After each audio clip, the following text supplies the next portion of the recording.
आपने ये बात सुनी, मुझे हैरानी नहीं होती है कि सियासी एक तरह की तरफदारी आज भी है। भाटी जी गलत नहीं है सवाल उठाने में, अगर वो सवाल उठा रहे हैं तो उन सवालों के जवाब होने चाहिए। अगर वो सरकार से सवाल उठाना बंद कर दे तो वो भी एक मुश्किल है, लेकिन सवाल उठाने के साथ साथ किसके साथ सहानुभूति है ये बहुत जरूरी है। आज मैं सिर्फ ये बताना चाह रही हूं, जब आपसे बात कर रही हूं तो उसी दौरान एक बार लोगों को बताना चाह रही हूं कि 8 मामलों में सजा मुख्तार अंसारी को मिल चुकी थी और मामले कहां कहां थे? गाजीपुर में 26, लखनऊ में 9, मऊ में 9, वाराणसी में 8, आजमगढ़ में 3, दिल्ली में 3, बाराबंकी में 3। ये लिस्ट एंडलेस है सर जो मेरे पास है। DGP sir. तो चरिता जी 66 केस थे जिसमें आपने बताया कि 6 में सजा सुनाई जा चुकी थी, जिसमें आजीवन कारावास भी था। लेकिन सम्मान सबको मिलना चाहिए, विशेषकर मरने के बाद। मैं आपके पैनल में सबसे बुजुर्ग हूं। जब पहले फांसी होती थी, फांसी के बाद लाश को सैल्यूट किया जाता था, इसलिए नहीं कि उसको महिमा मंडित करें, बल्कि एक मृतक आत्मा को सैल्यूट किया जाता था। ये अंग्रेजों के जमाने में भी था और हमारे टाइम मैंने भी वो देखा था। लेकिन आप ये कहते किसी अपराधी को कोई मार्जिन मिल जाए या किसी को महिमा मंडित कर दें, पूरे सम्मान के साथ लाश का अंतिम संस्कार होता था। वो व्यक्तिगत नहीं होता था और सम्मान लाश का होता था, न कि उसके कर्मों का। अगर कर्म ये हैं तो आखिर तक उसकी कुर्की और वसूली होती थी और उनकी संपत्ति से भी वसूली की जाती थी।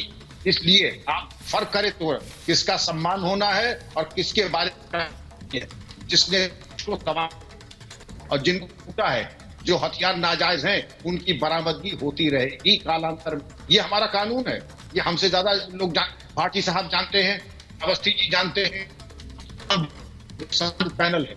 लेकिन जो अगर अपराध की संपत्ति है, लूटी गई संपत्ति है, उसकी बरामदगी होनी है। यही गैंगस्टर एक्ट और यही यूएपी के निहितार्थ है कि जो चोरी की संपत्ति वो बरामदगी की जाए।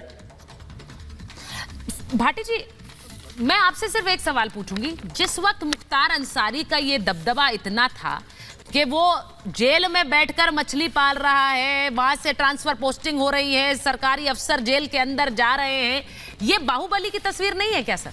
और ये किस सरकार के संरक्षण में हो रहा था?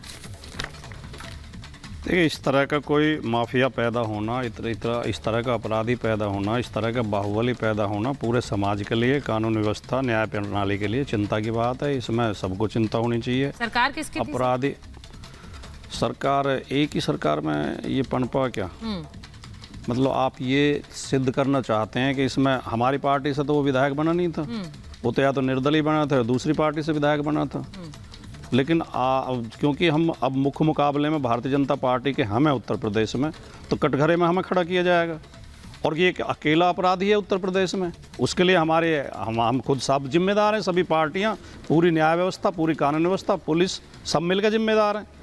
आपको पता है उत्तर प्रदेश के कुछ अपराधियों को मैं बताता हूँ आपको। ब्रजेश सिंह के खिलाफ 106 मुकदमे हैं, धनंजय सिंह के खिलाफ 46 मुकदमे, राजा भैया 31 मुकदमे, उदयभान सिंह 83 मुकदमे, अशोक चंदेल 37 मुकदमे, जो भारतीय जनता पार्टी के बहुत प्रिय हैं, विनीत सिंह 34 मुकदमे, ब्रजभूषण सिंह 84 मुकदमे, एक लिस्ट है बहुत लंबी।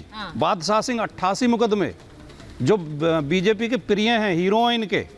तो सवाल ये नहीं है कि ऐसा हल्का सा एक बात कह के कौन पार्टी जिम्मेदार है कि इसके लिए केवल अकेली समाजवादी पार्टी जिम्मेदार है। अगर देश में कहीं भी कोई अपराधी पैदा हो रहा है तो या तो समाजवादी पार्टी जिम्मेदार है या आरजेडी जिम्मेदार है। इसके लिए पूरी व्यवस्था जिम्मेदार है। लेकिन अभी विक्रम सिंह जी जो कह रहे थे वो हमारी बात कह रहे थे कि मरने के बाद तो श्रद्धांजलि आत्मा को दी जाती है। हम भी तो यही कह रहे हैं, हम उसका कोई बचाव थोड़ी कर रहे हैं। लेकिन मृत्यु सैया पे तो रावण को भी सम्मान दिया था श्री राम ने, जिनको ये आदर्श मानते हैं। श्री राम ने लक्ष्मण से कहा था कि उनके पैरों की तरफ जाके खड़े होना और हाथ जोड़ के उनसे ये परिपाटी अगर आप शुरू कर देंगे, ये भारतीय संस्कृति और भारतीय संस्कृति और हिंदू धर्म, जो हिंदू धर्म के बहुत बड़े वो बनते हैं समर्थक।